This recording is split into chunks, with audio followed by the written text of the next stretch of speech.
something that you can see in your mind's eye, the reality of God, the reality of Torah, the reality of the mitzvahs, the reality of the soul is so clear and vivid as if you saw it with your own eyes. And that's the level of commitment to Torah and mitzvahs Moses wanted to instill in the people before they entered into the land, the promised land.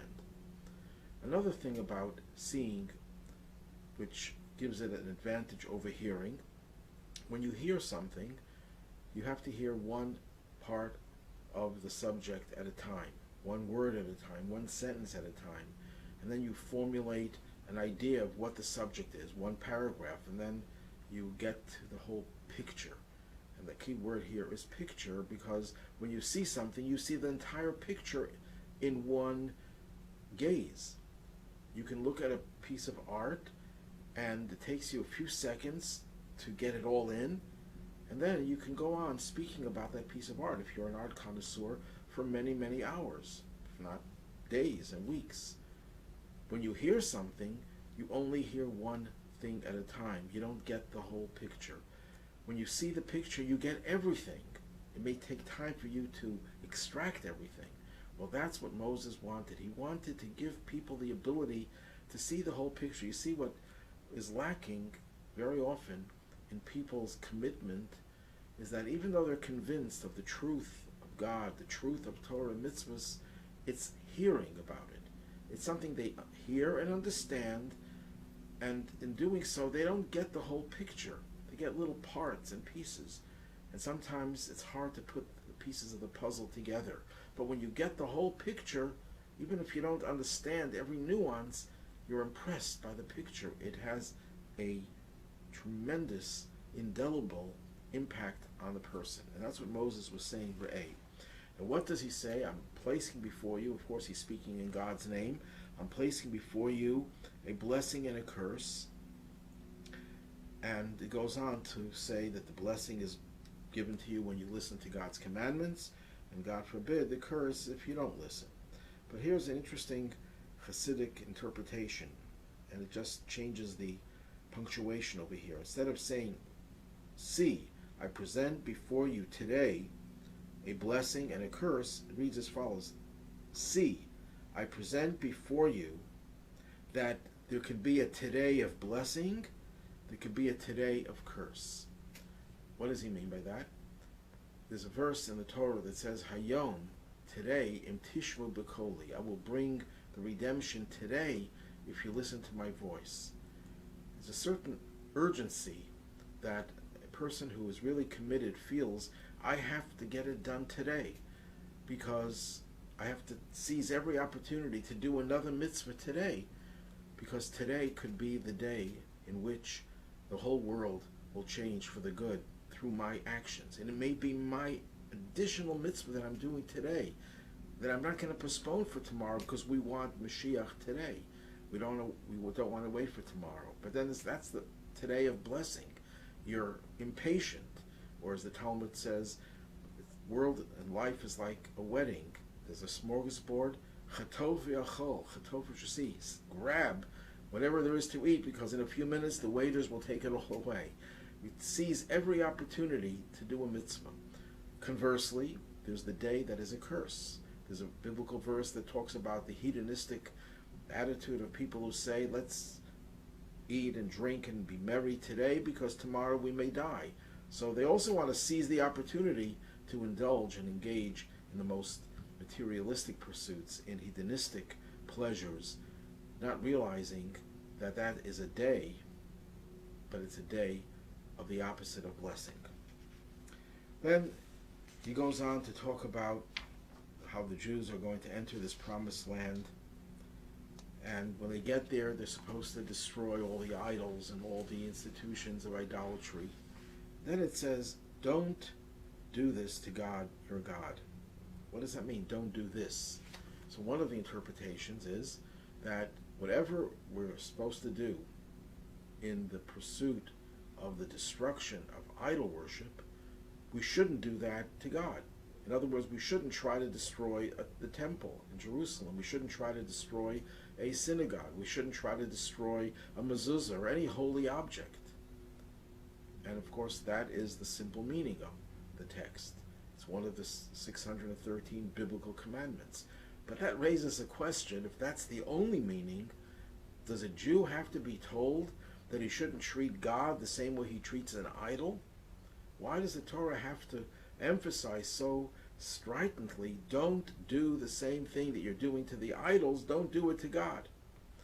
Well, one way of explaining it, not the simple meaning of it, we shouldn't ever take the deeper meaning as a negation of the simple meaning, but on a deeper level, what it's trying to tell us is that, yes, God is telling us to be very destructive when it comes to idols, and sometimes a person can develop this attitude of destructiveness, of rebelling, of destroying, of breaking. And true, it's breaking of evil. But once you internalize a certain attitude of destruction, you can develop a certain taste for it, a certain weakness for it. And then you might use it in the wrong places.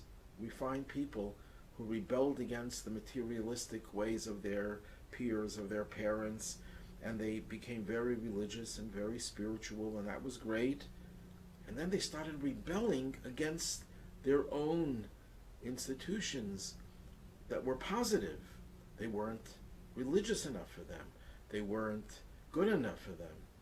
And that's because they started off rebelling, and that was a good rebellion, and then they took it to areas where it shouldn't be taken. So the Torah is trying to say, don't internalize the idea of destruction. Yes, there are times when you have to fight evil, you have to engage in warfare, and it's a just war, but don't take the warring, militant, negative, destructive attitude with you when you come home, when you're in a good place, when you're in a holy place. Don't take it out on your family. Don't take it out on your friends. Don't take it out on the institutions that were so instrumental in giving you meaning in life. Then it goes on to talk about how you're supposed to bring your sacrifices to the temple, and it identifies the place. It says, rather, only at the place that God your God will choose from all your tribes to place his name there. You shall seek out his resting place and come there. This is obviously referring to Jerusalem. It's referring to, at least one of the interpretations, to the place upon which the temple would be built. That is the place where God shall dwell therein, and you should seek out that place and go there and bring your offerings there. Yet the Torah does not mention the name Jerusalem here or any other place in the entire 5 books of Moses. It alludes to it, but it doesn't give it a name, Jerusalem. You only find Jerusalem in the later biblical books hundreds of times. After King David discovered Jerusalem, so to speak, and that's where he designated the Temple Mount to be the site upon which the temple would eventually be built by his son Solomon.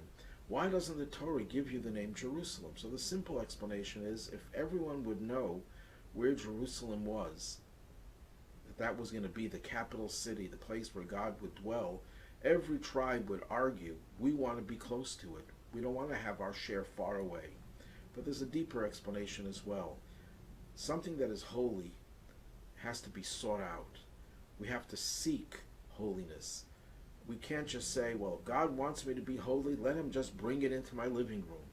No, it's something you have to seek out. You have to make a conscious effort to get out of your comfort zone, to find spiritual meaning, to find holiness, to find the place where God dwells. And the same concept is also used in a prophecy with regard to Mashiach. You have to seek out Mashiach. You have to look for him. You have to look to find the messianic energy within our world, and not just wait for Mashiach to come flying down from a cloud, as it were, taking us out of exile. We have to do our part looking for Mashiach, looking for that whole messianic drama. The Torah goes on to describe the possibility of false prophets. Just like we have true prophets, there are also false prophets, and they give a bad name to prophecy.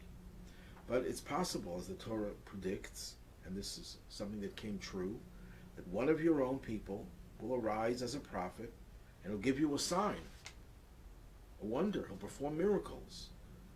And the miracles will materialize. They'll be real miracles. He won't just make predictions, they will come true. But he'll tell you to change your way of serving God, to serve other gods. And other gods here could mean literally worshiping other gods, but it also can mean worshiping God in a way that was not authorized, doing things that were contrary to God's will, but especially idol worship. Don't listen to that prophet. In fact, this prophet has to be put to death for his false prophecies. But the reason why he was able to do the miracle is because God is testing us. He's testing us to see if we really love God with all of our hearts and with all of our souls. If we do, miracles will not sway us. Do we believe in miracles? Absolutely, we believe in miracles. But a miracle is like a zero. Zero has no value. But if you put it after a number that has value, the zero multiplies it 10 times. Put a zero after a 1, it becomes 10. You put another zero, it becomes 100, and it keeps on multiplying. Once you have a number, once you have something of substance, which is your commitment to the teachings of Torah and mitzvahs, then the miracles will enhance that commitment and reinforce our faith and our commitment. But one should not base a religion on the basis of miracles. There's an expression in our prayers we say, Osas amopsim ba'admas b'nei. Miracles and wonders and miracles belong in the land of the Chamites. In other words, when God wants to show heathens that he exists and that he's involved, he'll show them a miracle. We don't need to see miracles to express our faith in God, to see God's role in this world. But are miracles a good thing? Yes, they are, after we've accepted the premise that the Torah cannot be changed. In fact, if a prophet comes and he proves himself to be a real prophet, we're supposed to listen to virtually everything he tells us, even if he tells us to violate the law. But if he makes it a one-time event, we're supposed to listen to him. So if a prophet comes and says, today you have to eat non-kosher, but only today, because of some overriding reason, whatever it is, you have to follow him. If he says you no longer have to keep kosher, you know he's a false prophet, because the Torah says that all these laws are eternal. If he says there's an ad hoc emergency situation which requires violating one of the laws, we are supposed to listen to the prophet, with one exception. If the prophet tells us that a one-time thing we're supposed to worship an idol, we know that that is a false prophet. That will never be allowed by God. He'll never allow a prophet to make that decision. This all points to one of the greatest challenges that Jews and humanity has had over the millennia. How did many religions start? Many religions started with charismatic people who were able to do things that either appeared as if they were magic or miraculous, or they were miraculous, and they said, okay, see, I have power. God has given me power. Follow me. If they had followed the Torah, that the test of a true prophet is his fidelity to the Torah and its commandments, and he's there to enhance your appreciation for these and get you excited about it and make sure you don't violate that, then you know he's a good prophet and he's doing God's work. And if he does a miracle, it's icing on the cake. But if you base your belief in a prophet and any leader because of his miracles, and he speaks out, or he himself doesn't practice Torah and mitzvahs, doesn't do the commandments, then you know he's a false prophet, and we shouldn't be swayed by that.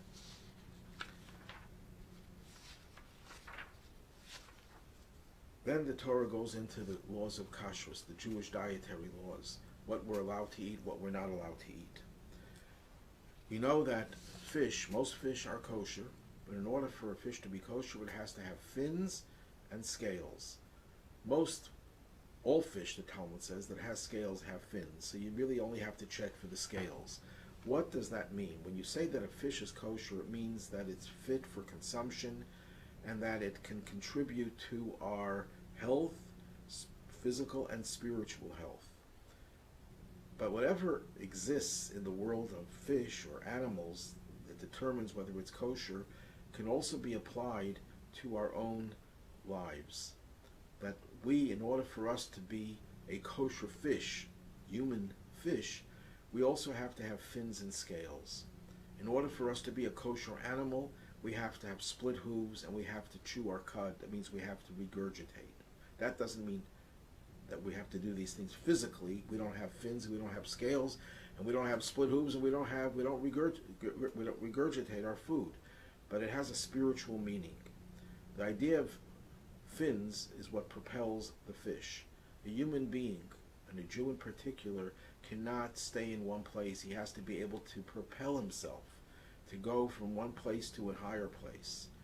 But because you're going to a new place that you were not there before, and you haven't accustomed yourself to it, and you don't know all the challenges and all the pitfalls and all the difficulties that come to a person when they're in a different place, albeit a higher place, that they need scales. That's protection. When you're in the same place, you never move, you know your territory, you know exactly what your strengths are, what your weaknesses are, you're not changing anything, you don't need to be protected because you already know the strengths and weaknesses of that situation, of that place. But when you start moving upwardly mobile, any type of mobility puts you in a new situation for which you need special protection.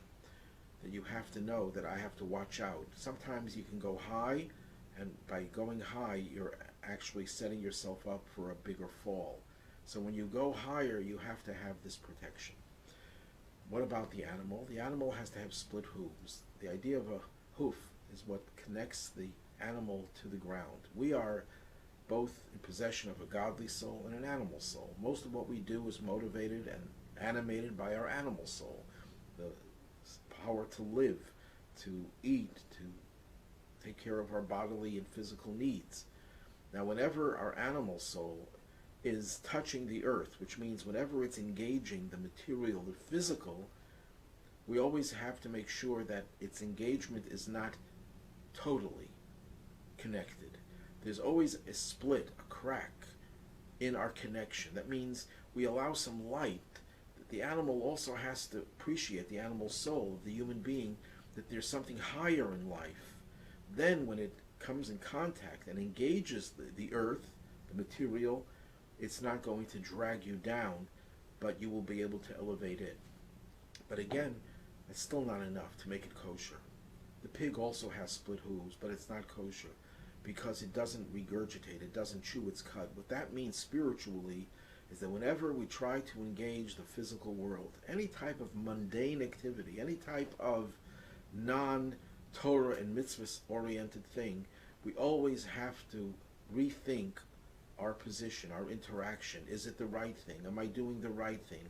Am I engaging in something that's beneficial to me and will enhance my status as a person, as a human being, and as a Jew, or bring me closer to God? Or is it an impediment to that?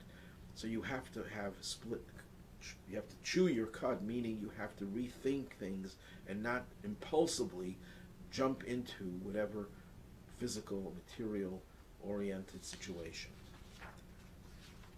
After the Torah goes through the laws of what's kosher, what's non-kosher, the Torah goes into the laws of tzedakah, of charity, different forms of it. And it uses the term aser to aser, tithe you shall tithe, which, since it is a repetitive expression, our sages tell us that it is there to teach you something. The word aser, which means tithe, if you just change the dot of the letter from the left to the right, the word ta'aser could mean ta'ashir, which means you will be rich. Aser can read ashir, wealthy. If you tithe, if you give of your produce and also of your finances, you give 10% of your income, which is the bare minimum that a Jew has to give from his income after taxes, at least 10%, you give it to tzedakah, to needy people, causes that are devoted to spreading of Judaism, of Torah and mitzvahs, you will become rich. The Torah guarantees that giving of your wealth will make you wealthy. The more you give, the wealthier you become. Now there is a limit, and that's based again on this double expression, aser to aser, which is you should give a tenth plus another tenth, adding up to a fifth. That's the maximum one should give to charity, and preferably a person should give 20%, not 10%. Why not more than that? So Maimonides explains that people will give everything away, they will become poor, and then they'll have to depend on charity from others, and it's going to keep on switching. The money will go from one to another, back and forth in circles, which is ridiculous. So you shouldn't give more than 20%. However, there are many authorities who say that's only talking about someone who is not rich, not truly wealthy. But someone who is truly wealthy should give as much as they would not go out of their status of wealthy. If it doesn't take you out of your tax bracket, you are still safe if you give all that to charity. But even if you give more than that, going out of your tax bracket, if you give it for your own atonement, for your own purification, the Alter Rebbe says in Tanya that you wouldn't have a limit how much you would spend on medicine. If you need it for your health, for your survival, you would spend everything you have.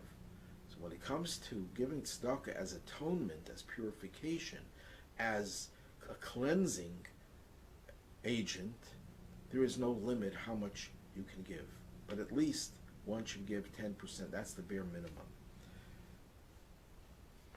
Then there's another verse continuing on the theme of charity.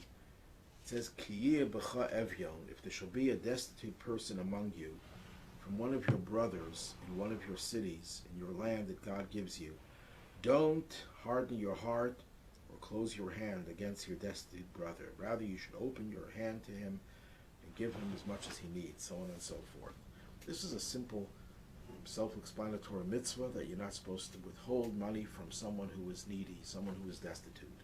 The famous Sephardic sage who lived 250 years ago, known as the Or HaChaim, Chaim Ben Attar, has a very novel way of explaining this verse on a deeper level. He says, what does this refer to when there'll be someone among you who will be poor? We're talking about someone among your brothers. It says, Achad Yachecha, one of your brothers. One over here could mean one very unique brother. And it's talking about Mashiach, that he is the most unique individual. There's no one like him. Mashiach is going to be the greatest human being that ever lived. Human being, of course, but the greatest, even greater than Moses in every respect, except, according to Maimonides, Moses is still the greatest prophet. Mashiach is second in that context.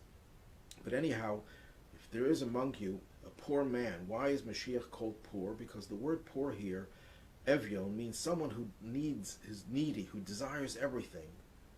What does Mashiach want? Mashiach wants the redemption more than anything else in the world. And he's deprived. He's hungry for redemption. He, more than anyone else, wants to come and redeem the Jewish people and bring peace to the world. And you're supposed to not harden your heart. Do what it takes to make Mashiach a reality. And you do that by giving tzedakah yourself. And that's how you will hasten the coming of Mashiach. And he goes on explaining more parts of the verse in that light, in that context. Then throughout this section where it talks about giving, it uses a double expression. I already mentioned one, tithe you shall tithe. Then it says, nason titein, give you shall give. Open you shall open your hand. Why this double expression? Well, there are many interpretations. I'll conclude and share one. And that is, once a poor man comes to a great Hasidic rabbi and he says to him he needs some help, and the rabbi takes out some money, a very nice donation, and he gives it to him and blesses him. The man is very grateful and leaves. The rabbi then says to one of his students, "Could you bring him back?" He runs out, he brings him back, and the rabbi says, "I want to give you some more." And he doubled what he had given before. Well, it happened once, but then it happened a second time and a third time, and it seemed the rabbi had a pattern. He would give a nice donation, then after the person would leave, he would have him called back and give him another donation, usually equal to the first one. Well, of course, the students were curious to know what's going on over here. If you really wanted to give more, why do you have to give it in 2 shifts? And he said, the reason is, that's why the Torah says, give, you shall give. When you give tzedakah the first time to a needy person, it's because you have pity on him. You feel bad that someone is denied the basics. Someone is destitute. Someone is suffering. And it's our nature. We're kind and compassionate people. We feel bad about it. So what we do is we give tzedakah, we give charity, and then we don't feel bad anymore. So the first time I gave for myself to get rid of my sadness at his plight. So I felt better about myself. I didn't give him because of him. I gave him because of me. So that's why after I finish giving and I no longer feel guilty, I feel good about it, I bring him back and I give him tzedakah for his sake. And that's why the Torah says, Nason titein, give, you shall give. And we can apply that to everything in life, every positive thing. Every mitzvah has 2 parts to it. There's a part that we do for ourselves. It makes us better people. It makes us closer to God. It gives us satisfaction, a sense of fulfillment, of legitimization. And then there's a part of the mitzvah we do because God said so. This is what he said. We don't have to get anything from it. As one chassid once said, if God would tell me that for doing a sin I go into paradise, for doing a mitzvah I go into Gehenna, the Hebrew version for hell, I would still do the mitzvah and not do the sin. Because it's not about the reward, it's about what God wants me to do. There's nothing more important than doing what God wants. So therefore the Torah says, give, but give again. Do a mitzvah for your own selfish reasons, that's also good.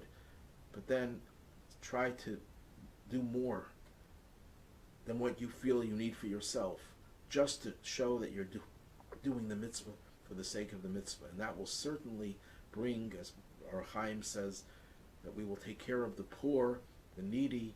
The most needy one is the one who wants to take the world out of its plight of suffering and pain and discord, and that will certainly hasten the coming of Mashiach and the ultimate and final redemption. Have a good evening, a good Shabbos, and a good week.